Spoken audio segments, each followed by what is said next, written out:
En Mediodía COPE, El Espejo. Estar informado. Santa Josefina Vaquita, que celebramos este domingo, decía: cuando una persona ama tanto a otra, desea ardientemente ir a su lado. ¿Por qué entonces tanto miedo a la muerte? La muerte nos lleva a Dios. Ana, a mí esta santa me parece fascinante. Cuéntanos quién era. Juanjo, es que hay veces que hay vidas que parecen imposibles por su dureza, ¿no? Pero hasta que descubrimos su luz. Y hoy vamos a hablar precisamente de ella, de Santa Josefina Vaquita, que es una mujer sudanesa de finales del siglo XIX que fue secuestrada siendo una niña y vendida como esclava, y aún así nunca perdió la esperanza. A los 9 años la llamaron Vaquita, que significa la afortunada, como burla, pero Dios tenía otros planes para ella. Como esclava llegó a Italia, donde conoció a las religiosas canosianas y descubrió al Dios que, como ella misma decía, ya intuía en su corazón desde niña. Se bautizó, se hizo religiosa y pasó la vida repartiendo paz, perdón y alegría. Cuando le preguntaron qué haría si viera a sus captores, respondió: les besaría las manos. Hoy Santa Josefina Vaquita es símbolo de la lucha contra la trata de personas que celebramos precisamente este domingo. Ella nos recuerda que ninguna herida tiene la última palabra, porque la vida no termina hasta que el árbitro pita el final del partido. Bueno, pues fíjate, es impresionante la vida de esta mujer. Vamos a hablar de Manos Unidas. Sí, porque también es impresionante la labor que realiza esta ONG católica que financia proyectos en países en vías de desarrollo. Vamos a hablar de todo ello con María Jesús Alfaro, que es la delegada presidenta de Manos Unidas de Mérida, Badajoz, y con su consiliario diocesano José Antonio Salguero. También vamos a conocer un poquito más de la doctrina social de la Iglesia de la mano de Juan Antonio Morquecho. Nos iremos hasta la catedral con Rocío Rollano, y la escapada de esta semana con Guillermo Díaz Manzano nos lleva hasta Esparragalejo. Después de las noticias llegará también el final, que pondrá Rafa Angulo. En Mediodía COPE, El Espejo. Estar informado. Este domingo se celebra la campaña anual de Manos Unidas, esa campaña contra el hambre clásica que yo creo que tiene más de 60 años, ¿no, María Jesús? Buenos días. Pues sí, esta es la campaña número 67. Ajá, María Jesús Alfaro es la presidenta delegada de Manos Unidas. Ya aprovecho para presentarte, aunque la gente te conoce. Sí, espero que para bien, para sensibilizar y para pedir, que necesitamos dinerito para financiar estos proyectos tan buenos y gustosos que se realizan a través de Manos Unidas. Sí, bueno, ahora saludamos a José Antonio Salguero, que es el consiliario, y ahora me cuentas eso de los proyectos. José Antonio, ¿qué tal? Muy buena, Juanjo. Pues bien, estupendamente, gracias.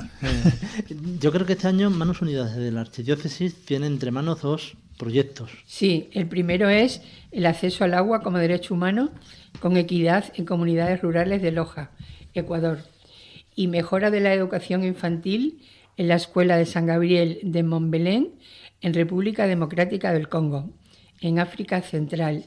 Esperamos reunir dinero para estos 2 proyectos, aunque el montante total supera los 100.000 euros, pero entre toda la archidiócesis y más las 71 delegaciones restantes, siempre los proyectos se finiquitan.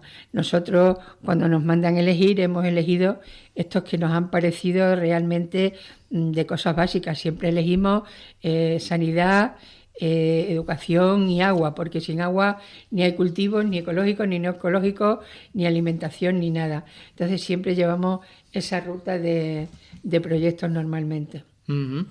La campaña este año de Manos Unidas, José Antonio, se basa en declararle la guerra al hambre, ahora que tenemos la guerra tan presente, por desgracia, en tantos puntos del mundo. Pues sí, nuestra guerra es distinta, ¿no? Nosotros no tenemos armas nada más que las del amor, la de la lucha por la justicia, la igualdad entre todos los seres humanos, y eso es lo que nos mueve. Al final nos mueve el Evangelio como proyecto de reino de Dios, ¿no?, que tenemos que crear en esta tierra, lo que decimos en el Padre Nuestro: venga a nosotros tu reino. Quiere decir que haya una tierra habitable para todas las personas, porque todos tenemos la misma dignidad, y sin embargo la dignidad de muchas personas está pisoteada porque no tienen derechos tiene todo teóricamente, pero después pues a ellos no les llega el pan de cada día, ni la sanidad, ni la educación, ni la escuela, ni tantas cosas necesarias básicas, ¿no?, que nosotros pues a veces las tenemos, no las valoramos, pero ellos pues están 700 millones de personas en el área del hambre, pues la verdad es que como a preocuparse un cristiano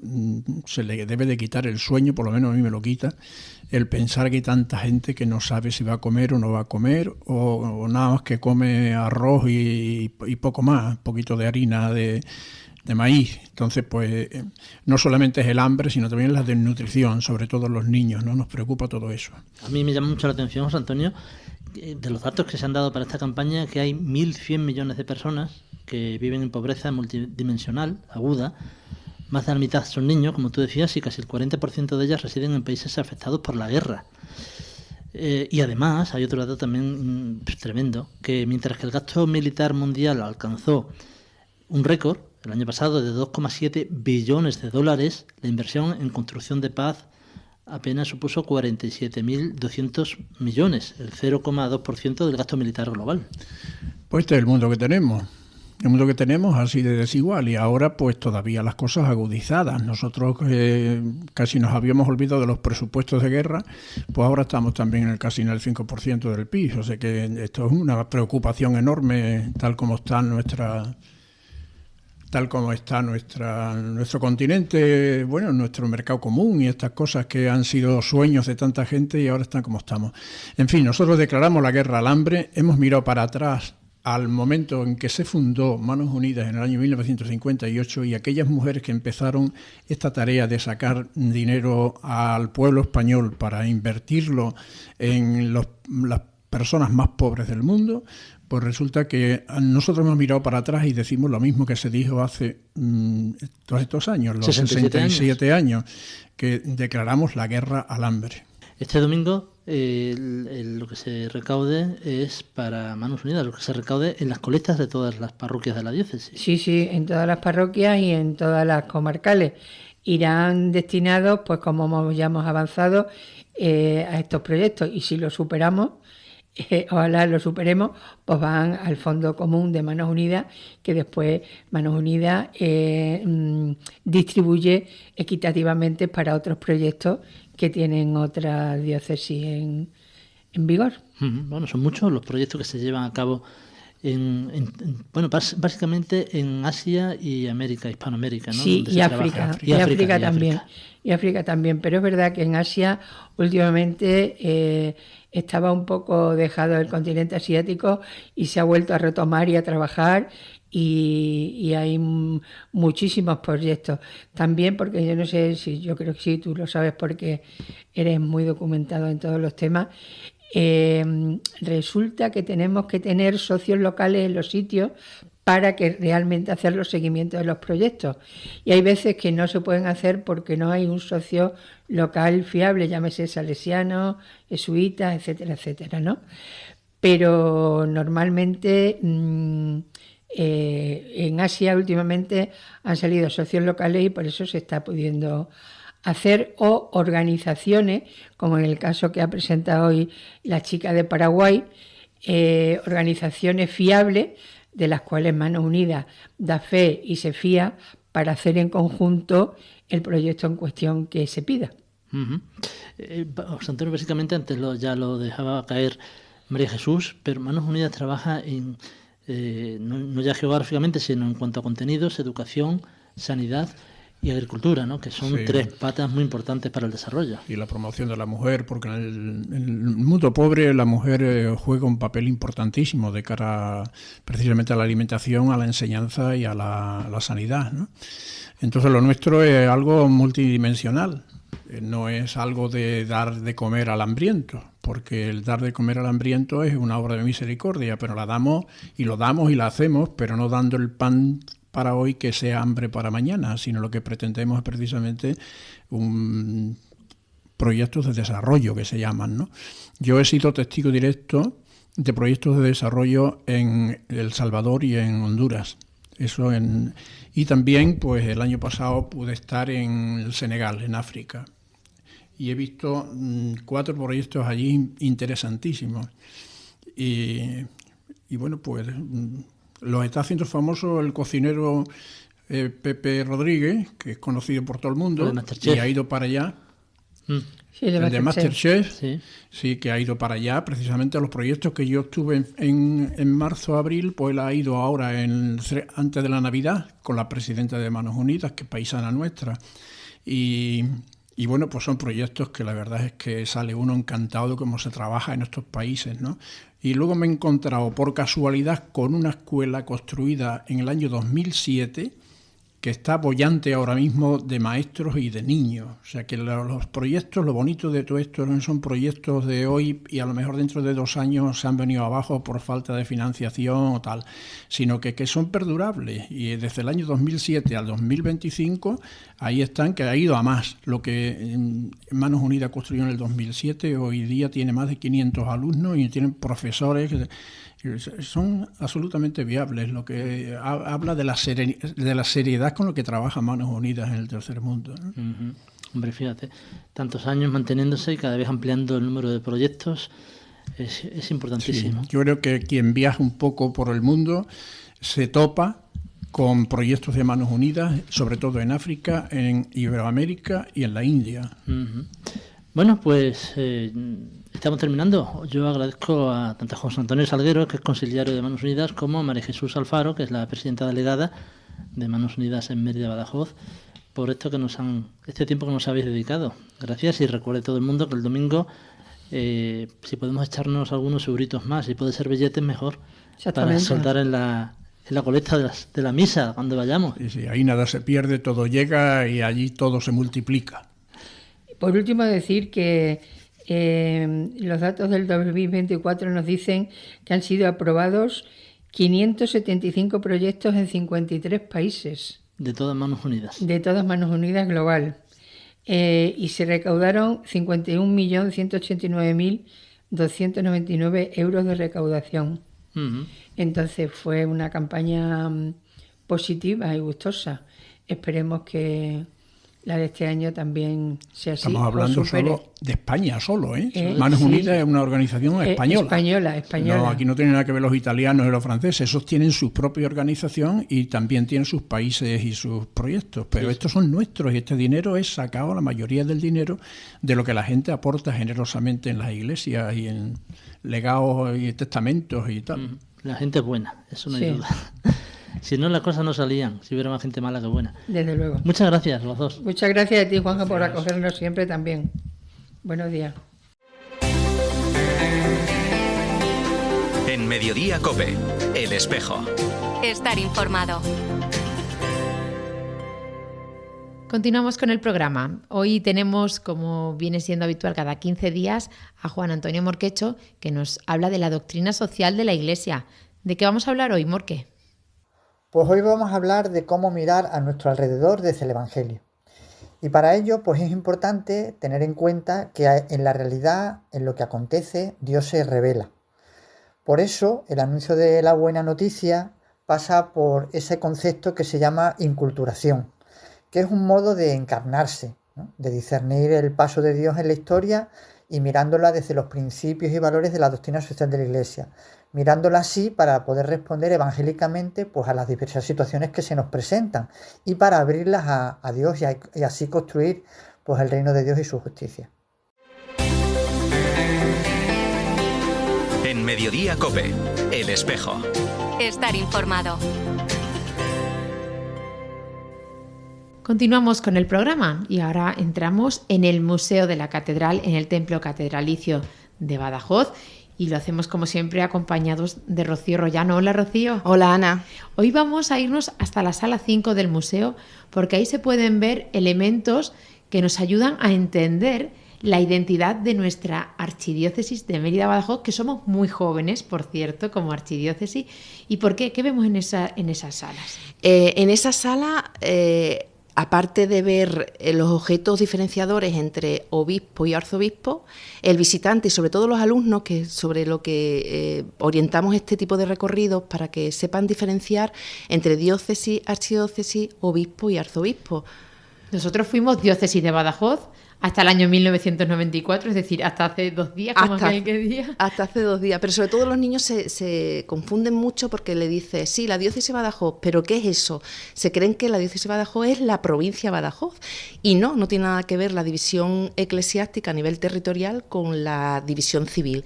Y eso lo aprenden los niños allí y ven que no es lo mismo, pero sigue el mismo esquema. La Iglesia Católica divide sus territorios en diócesis, que a su vez los agrupa en archidiócesis o provincias eclesiásticas. Frente a una diócesis, ¿quién hay? Un obispo, que es un sucesor de los apóstoles. ¿Quién nombra a esos obispos? El Papa, que es el obispo de Roma. Al frente de esa provincia eclesiástica o archidiócesis está el arzobispo. ¿Cómo entienden los niños o cómo cuando...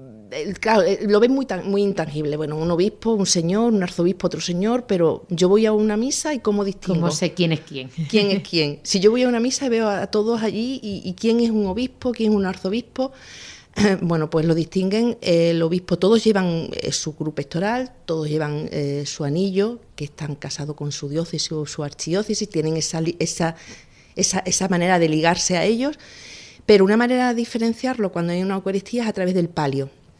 ¿Y qué es el palio? El palio es el elemento que utiliza el arzobispo, que se lo colocan sobre los hombros, está realizada con lana virgen y tiene 5 cruces negras, las 5 llagas de Cristo, y se lo colocan sobre los hombros y tienen 3 alfileres, uno en cada hombro y otro en el pecho, que representa o simboliza los clavos de Cristo. Entonces, cuando un niño entra en una Eucaristía que sus padres lo llevan, pues vamos a ver el obispo, el arzobispo, ellos ya pueden distinguirlo y todo eso lo averiguan en la sala 5. También llevan un báculo, los obispos. El báculo es para el callado, ¿no? El callado, que es el obispo tiene que dirigir y el arzobispo tiene que dirigir a su diócesis, a su rebaño. Y el báculo eso es como un callado del pastor, del buen pastor. Y todos esos elementos nos dice que en la sala 5 puede verse el palio arzobispal, que además es muy curioso porque es el primer palio arzobispal de nuestra archidiócesis, el que le impuso San Juan Pablo II a don Antonio Montero Moreno en 1994. Que era nuestro primer arzobispo de la archidiócesis, porque nosotros somos diócesis desde 1255, pero archi desde 1994. Entonces, muy curioso, como pueden ver, la mitra, el solideo, el anillo, la cruz pectoral, el báculo, el palio, que el palio también es muy curioso porque representa al buen pastor. Y si quieren les podemos proponer un juego. Venga, me parece bien, juguemos.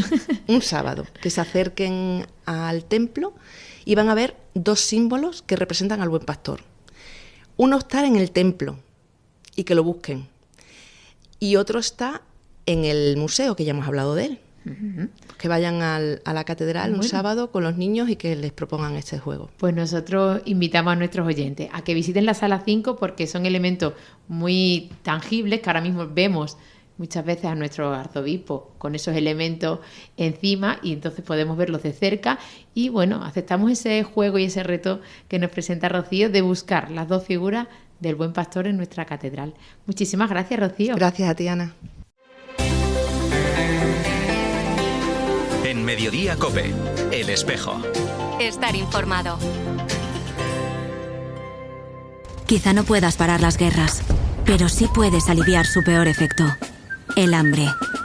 Alístate para luchar contra el hambre. Manda tu ayuda a Manos Unidas, por teléfono, por Bizum o en la web manosunidas.org. Porque combatiendo el hambre, alimentas la paz. En Mediodía COPE, El Espejo. Estar informado.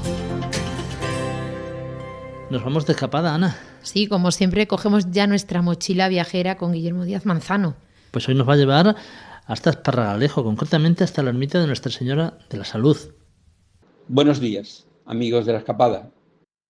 Hoy vamos a acercarnos a un lugar muy querido por los vecinos de Esparragalejo, la ermita de la Virgen de la Salud, un santuario mariano que no solo atesora historia y fe, sino que es el corazón de las celebraciones más importantes de esta villa pacense. La ermita se sitúa al pie de un pequeño cerro, en un paraje tranquilo, conocido como finca La Ermita. al que se accede desde caminos marcados por la dehesa y la naturaleza característica de la comarca de Vegas Bajas. Su construcción data de principios del siglo XVI, muy probablemente alrededor de 1504, coincidiendo con los primeros asentamientos documentados de Esparragalejos. Aunque modesta en su arquitectura, recientemente la cúpula y los arcos de la ermita han sido objeto de pinturas decorativas por parte de un artista local, transformando así el espacio en un lienzo que une la devoción de siempre con la estética actual.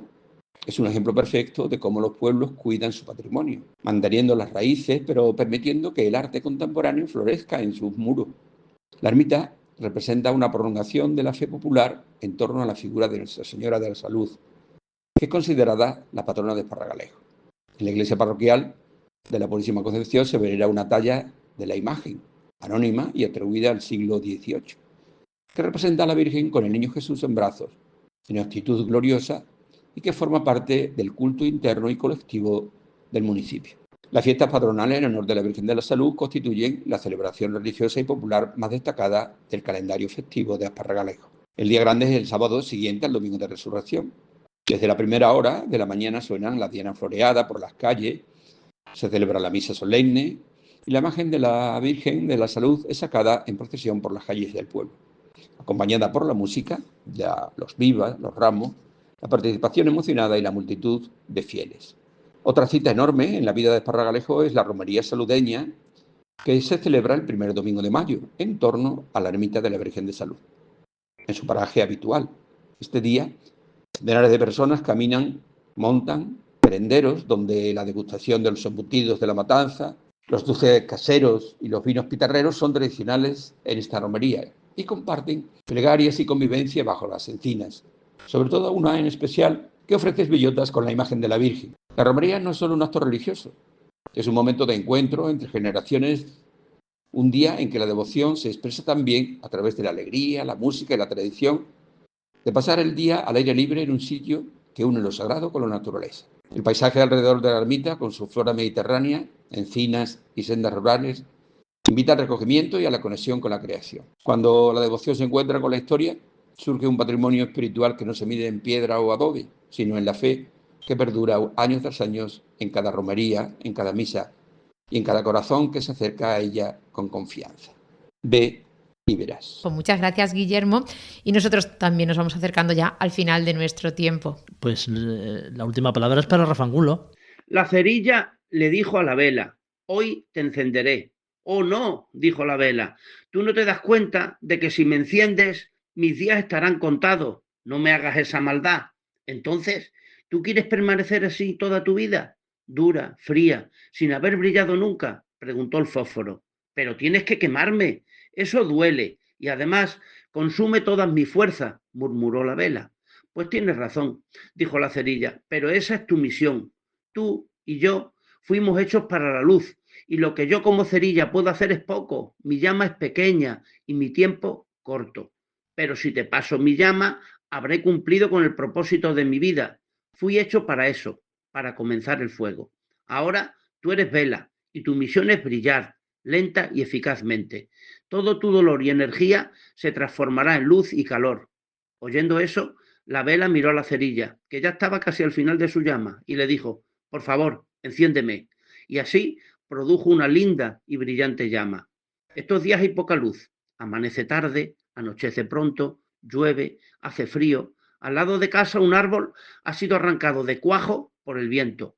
Es cuando más se nota la diferencia entre las personas que esperan que el sol salga y las que encienden su propia luz. Esa luz interior que nace cuando uno encuentra sentido a lo que hace, a su vida. Esa claridad que viene de tener motivos, no solo metas o objetivos, de saber por qué te levantas cada día. Esa gente que desde su historia, su experiencia, su pasión, es capaz de encender la luz en los demás. Y me pregunto cuántas veces, sin darnos cuenta, apagamos nuestra propia luz, por cansancio, por miedo al que dirán, por creer que no tenemos nada que ofrecer, cuando en realidad siempre hay alguien que necesita justo esa chispa, esa chispita que tú puedes dar. Encender la luz por dentro a veces es tan simple como hacer tu trabajo con cariño, escuchar con atención, pedir perdón, agradecer, estrechar una vela o mirar con ternura. Gestos pequeños que sin hacer ruido alumbran a los que tienes cerca, que es una velita, no es una antorcha lo que tienes que encender. Recuerda, mi cuate, no esperes a que llegue la luz, sé tú quien la enciende. Compraría un palco en tu ventana para verte abrir los ojos con el sol cada mañana.